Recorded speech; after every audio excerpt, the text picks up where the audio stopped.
Before we answer all your questions on today's mailbag video, help us reach 58,000 subscribers on Chicago Bears now. We're less than 200 away. Your support has been awesome. I know over 50% of people that watch have not subscribed, so hey, let's get that number up. It's free. How about this? Make a deal with you. Subscribe, give us a week. If you don't like our content, you can unsubscribe. Deal? It's free. No risk, high reward. Let's make it happen. Hit that sub button here on Chicago Bears Now.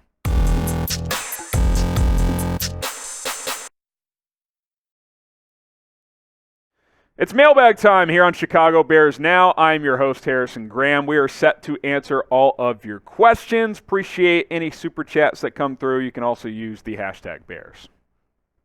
From Chicago Legend, could we get both Texans firsts with the number 1 pick? So, if the Texans don't get the number 1 pick and the Bears do, the Texans will have the number 2 pick and somewhere between like the 9th and 14th pick, depending on what the Browns do in week 18. So is it possible? Maybe. I doubt the Texans would trade up to number 1 by moving 2 top 15 picks just by moving up 1 slot.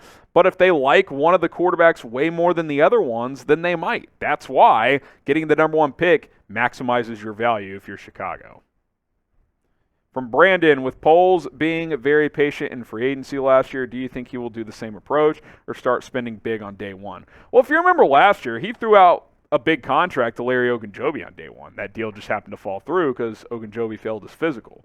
I don't think Poles is just going to throw out reckless money on day 1 to 6 different free agents, but I think he'll probably identify 1 or 2 that he really likes and try to get a deal done for some big time players, and then he'll be patient after that. I don't expect just because the Bears have crazy money for him to be reckless. He flat out told us that's not his philosophy, but obviously the Bears have to reach the salary cap floor, which they're going to have over $110 million in cap space, so they're going to have to spend a decent amount of that money.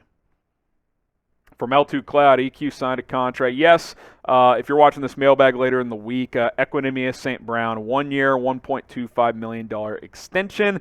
I think he earned it. That's cheap money. He's a solid. He proved to me this year he can be a solid number 4, number 5 receiver. Good blocker, knows the offense. I got no problem with that whatsoever. I just don't want him to be a number 2 or even a number 3 next year, which, with luck and some smart business maneuvering, that will not be the case. Dylan Peterson, who do you think the Bears take with the first or second pick if they don't trade down? I mean, if they don't trade down and they don't draft a quarterback, which I don't expect them to, I think you're looking at Will Anderson, Jalen Carter, Myles Murphy, maybe Tyree Wilson in that conversation. Will another name or 2 enter that conversation, with a strong combine and pro day workouts? Maybe. Typically guys do get into the mix that we weren't necessarily expecting, but I think there's 4 or 5 guys in that top 2 or 3 mix right now, and maybe that number expands between now and April. From Patty, would you trade down to 6 or 7 and draft Bryan Bresee? Yeah, potentially. I think he's a really good defensive tackle out of Clemson. I think that's about the range where I would start to draft him. I think he's 6 to 10 probably, somewhere in there right now. He could move up. He could be a guy that gets higher up in that conversation potentially, but I like him a lot. Get an extra first-round pick, trade down, get Bresee. Yeah, I think that's something that could be on the table. Now, grade Justin Fields' second NFL season. It is in the books. He will not play against the Vikings on Sunday. A, B, C, D, or F. How do you guys feel about Justin Fields' second NFL season? Let us know down in the comments section. From Garrett Hanley, Daron Payne is a franchise tag candidate. He is. What are the odds he would be a tag and trade for Washington? What would you be willing to give up for him? I don't know if I would trade for him because Washington's going to want at least a second, maybe a first. You're obviously not going to trade a top 2 pick. You could trade 2024 first, but do you want to do that? I don't know. If he gets tagged, kind of think he's out of play for Chicago. But if he doesn't, he's a guy that I think Poles would throw big money at potentially. Javon Hargrave in Philadelphia, kind of the same boat. So we'll see. Those 2 guys could definitely get tagged by Washington and Philadelphia, and if they do, we'll see what the Bears pivot to. You gotta be willing to react quickly if you're a general manager. From Gabriel Coates, is there a position in the draft that you would double or triple dip? I would double dip receiver, maybe like second round and 4th or 5th. I would definitely double dip offensive line, same deal, maybe first round or second. Also, third, fourth, fifth as well. Defensive line, maybe 2 edges, maybe 2 defensive tackles. There's 2-3 positions I would double dip on for sure. Cucarito, what would it take for you to take Bijan Robinson? Oh, goodness. If you get a massive haul and a trade down, like multiple firsts, a second, a third, I mean, even then, though, as fun as he would be, I don't see a scenario where the Bears make that move. They have too many needs to spend a first-round pick on Bijan.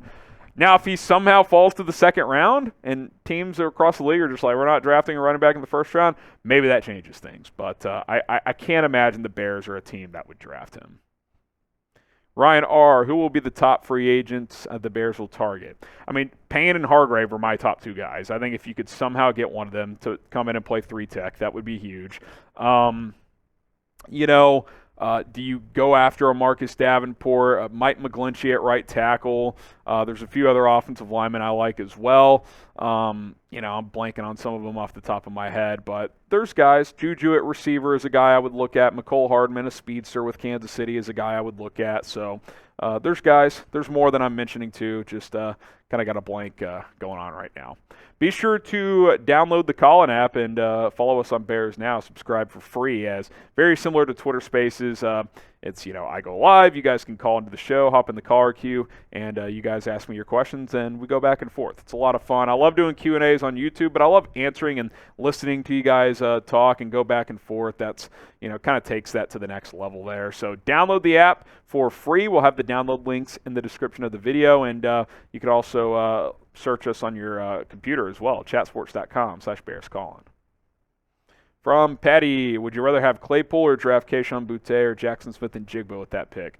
I still think Njigba goes round 1. Maybe he falls to the second round, but Boutte, I mean, we don't know nearly enough, but there could be some kind of character concern there. I mean, there's a lot of rumors going on with LSU right now. I think a lot of it is hearsay at this point, but, he also didn't have a great year. I don't know exactly where he'll go in the draft, but I like both prospects. I still like Claypool, though. I want to see, how this works. I think it's way too early to say the Bears whiffed on that trade. Now, if he doesn't play well next year, then, yeah, the Bears lost the trade, no doubt.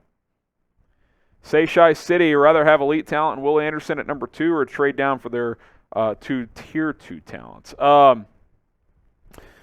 Well, it's interesting because, yeah, I think as of now Will Anderson is the best edge rusher in this class, but who's to say Tyree Wilson can't be, or who's to say Miles Murphy can't be? They're both bigger guys that can play well in this 4-3 scheme, so I would probably rather trade down than draft Will Anderson and get more assets. Now, I love Will Anderson. If the Bears draft him, I'm all in on it.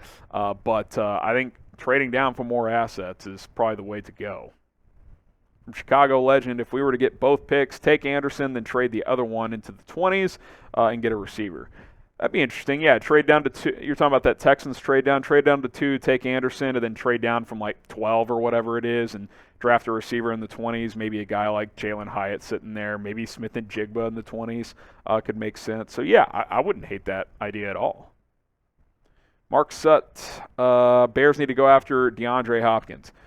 I love DeAndre Hopkins. I would love to have him in Chicago. What's a trade going to cost? I'm not giving up my first-round pick this year. Would I give up a 2024 first? Maybe. Would I give up a second this year or next year? For sure in 24 I would. Would I give up, that pick you have from the Ravens? Probably. I mean, 50th pick for DeAndre Hopkins. I mean, that's pretty good value. So, yeah, I'd be open to that. Will the Bears make the playoffs in 2023? Type Y for yes, type N for no. Here's what I'll say. I think the goal when the season kicks off next year should be to make the playoffs. I don't think this is a team that, we'll see how the offseason goes. I'm not sitting here saying this team should be a Super Bowl contender next year, but you got a lot of needs to fill. I get that. But if you get the right pieces this offseason and you invest in free agency and get the right guys in the draft, you lost a bunch of close games this year. If you flip that around and start winning a lot of those close games, I mean, this team, yeah, they're going to end up 3-14. They easily could have had 7 or 8 wins, though. Easily. I mean, they had the ball with the chance to win late several times, and either the defense couldn't get a stop or the offense couldn't score. So Y for yes, N for no. Let us know if you guys think the Bears will make the playoffs next year. From Ben Seaton, veteran 3-tech or veteran right guard? Why not both? Right guard or left guard? You know, the Tevin Jenkins thing is going to be interesting. If he's healthy, he's my right guard. I would probably cut Cody Whitehair this offseason. I think he's a cut candidate. Yeah, I think you need another guard. You probably need I think you need a right tackle, and I still think you need a center as well. From Paleo, how do you like Elijah Hicks? I think he got the fumble against Buffalo. Yeah, good special teams guy. I don't know if he's a guy that's ready to play in the secondary as a starter, but I think a guy you got in the 7th round, he made the team and made some impact on special teams. Yeah, I think, good value for where he was picked. Michael P., who would we get to upgrade from Kmet? I've tried giving him a chance after chance. I don't see him taking any more steps forward. I mean, he took a step forward this year. He's going to have less catches and yards this year, but 6 touchdowns, I mean, that's not bad. He's got a chance to cross 500 yards on the season on Sunday. I was hoping for 700 or 800 yards and 5 or 6 touchdowns. He's reached the touchdown threshold. Probably not going to get there on yardage unless he goes off this week. But, if his season ends with 500 yards and 6 touchdowns, that's not bad. That's not bad. Is it top 5 tight end in the league? No. But I think he's a starting caliber tight end. I don't think he's an all-pro. I will say this. I think getting like a more receiving type of tight end, like a Dalton Kincaid in the draft or an Evan Ingram in free agency to pair with Kmet could be a lot of fun in this offense. All right, last one here from Ryan R. Do you like this GM better than Ryan Pace? It's way too early to say. Ryan Pace's problem was... See, they're so different. Pace was willing to trade, and not value the draft that much. Poles does want to value the draft. I know he spent that 2nd-round pick on Claypool, but he admitted that that's because the free agency group isn't great next year. So we'll see. Different philosophies. Pace couldn't get the quarterback right. The irony is, by the time he did, I think in Justin Fields, it was too late because he hitched his wagon to Matt Nagy, and that undid him. So too early to say. I like Poles' philosophies. It's time to execute. All right. Appreciate all the questions on today's mailbag video. You guys truly are the best. If you super chatted, shout out to you. We greatly appreciate it. I am Harrison Graham from Bears Now by Chat Sports. Hit that sub button if you haven't. Let's try to get to 58,000 subscribers.